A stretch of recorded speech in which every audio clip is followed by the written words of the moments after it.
Chairman Crapo, Ranking Member Brown, members of the committee.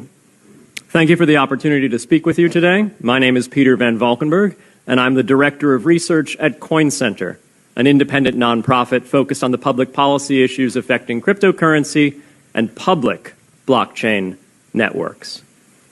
What is Bitcoin? Bitcoin is the world's first cryptocurrency, and it works because of the world's first public blockchain network.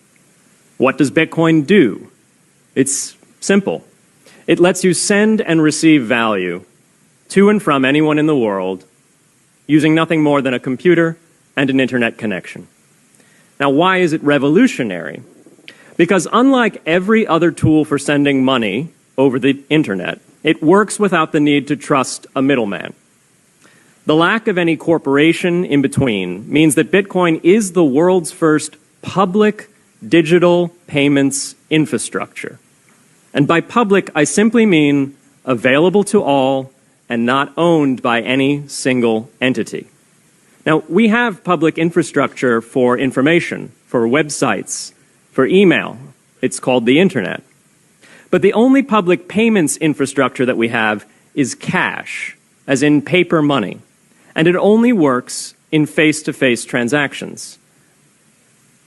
Before Bitcoin, if you wanted to pay someone remotely over the phone or the internet, then you could not use public infrastructure. You would rely on a private bank to open their books and add a ledger entry that debits you and credits the person you're paying. And if you both don't use the same bank, well, then there'll be multiple banks and multiple ledger entries in between. With Bitcoin, the ledger is the public blockchain, and anyone can add an entry to that ledger, transferring their Bitcoins to someone else. And anyone, regardless of their nationality, race, religion, gender, sex, or creditworthiness, can for absolutely no cost create a Bitcoin address in order to receive payments digitally. Bitcoin is the world's first globally accessible public money. Is it perfect? No. Neither was email when it was invented in 1972. Bitcoin's not the best money on every margin. It's not yet accepted everywhere. It's not used often to quote prices, and it's not always a stable store of value. But it is working, and the mere fact that it works without trusted intermediaries is amazing. It's a computer science breakthrough, and it will be as significant for freedom, prosperity, and human flourishing as the birth of the internet. And Bitcoin is just the beginning. If we can replace private payments infrastructure, then we can replace other private choke points to human interaction as well.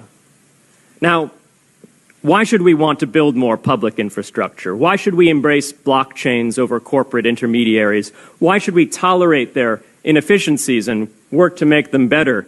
Why should we want the pioneers of this technology here in the United States and not fleeing overseas?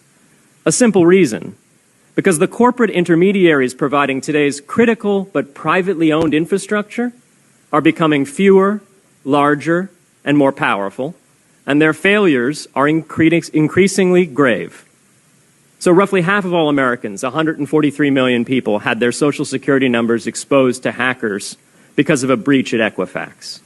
The SWIFT network has relayed hundreds of millions of dollars in fraudulent transactions because of hacked member banks in Bangladesh, Vietnam, Ecuador, and Russia. The FBI suspects now that the largest of these hacks was perpetrated by North Korea. Corrupt, low-level employees at an Indian bank, Punjab National, were able to fraudulently certify SWIFT messages, stealing $1.8 billion. It's the largest electronic bank robbery in history. In fact, it's the largest bank robbery in history. In October 2016, an estimated 1.2 million internet-connected devices were hacked and turned into a botnet that for several hours made prominent websites unavailable across Europe and North America, including CNN and Fox News, the New York Times, and the Wall Street Journal. Increasingly, physical machines are being connected to the internet to augment their capabilities. They're wired through servers that are owned and maintained by private and trusted intermediaries, the so-called Internet of Things. Pacemakers from St. Jude's Hospital have been hacked. Baby monitors from TrendNet have been hacked. And Jeeps from Jeep have been hacked to the point where they can be remotely commandeered and driven off the road.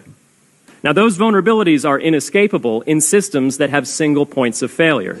It doesn't matter if the point of failure is a corporation or if it's a government. There shouldn't be a single point of failure. Similar choke points existed before the internet. If you wanted to deliver a message, you'd have to go through one of 3 television broadcasters or a handful of newspapers. Private corporations are essential, but no critical infrastructure should rely on 1 or 2.